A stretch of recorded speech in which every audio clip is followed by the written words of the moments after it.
ಬಕ್ರೀದ್.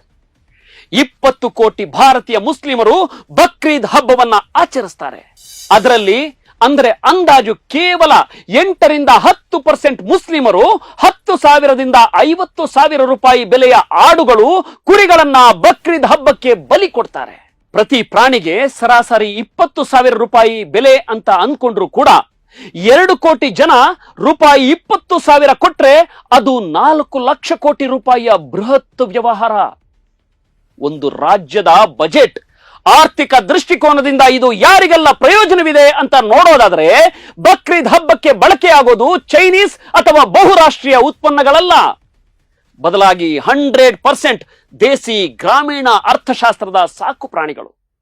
ಈ ಪ್ರಾಣಿಗಳನ್ನ ಸಾಕುವವರು ಹಾಗೂ ಮಾರುವವರು ನಮ್ಮ ಗ್ರಾಮೀಣ ಭಾರತದ ರೈತರು. ಅದರಲ್ಲಿ 3/4 ಹಿಂದೂ ರೈತರು. ಒಬ್ಬ ರೈತ ವರ್ಷಕ್ಕೆ ಸರಾಸರಿ 10 ಮೇಕೆಗಳನ್ನ ನಿರ್ವಹಿಸಿದರೆ 20 ಲಕ್ಷ ಕುಟುಂಬಗಳು ನೇರ ಉದ್ಯೋಗ ಪಡೆಯುತ್ತವೆ. ಆದ್ದರಿಂದ ಬಕ್ರೀದ್ ಹಬ್ಬ ಸ್ಥಳೀಯ ವ್ಯಾಪಾರ ವ್ಯವಹಾರಕ್ಕೆ ಅಪಾರವಾದ ಕೊಡುಗೆಯನ್ನ ನೀಡುತ್ತೆ.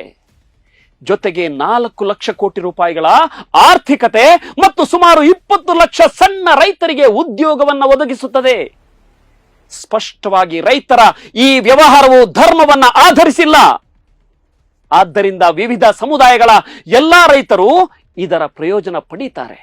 ಅಲ್ಲದೆ ಒಂದು ಮೇಕೆಯ ಮಾಂಸವನ್ನ ಕನಿಷ್ಠ 30 ಜನರು ಸೇವಿಸುತ್ತಾರೆ. ಆದ್ದರಿಂದ ಬಕ್ರೀದ್ ಹಬ್ಬ 40 ಕೋಟಿಗೂ ಅಧಿಕ ಜನರಿಗೆ ಆಹಾರವನ್ನ ಒದಗಿಸುತ್ತದೆ. ಭಾರತವು ಮೊದಲೇ ಹಸಿವಿನ ಸೂಚ್ಯಂಕದಲ್ಲಿ ತಳಮಟ್ಟದಲ್ಲಿದೆ. ಉದ್ಯೋಗ ಖಾತರಿಯಲ್ಲಿ, ಬಂಡವಾಳ ಹೂಡಿಕೆಯಲ್ಲಿ ನೆಲ ಕಚ್ಚಿದೆ.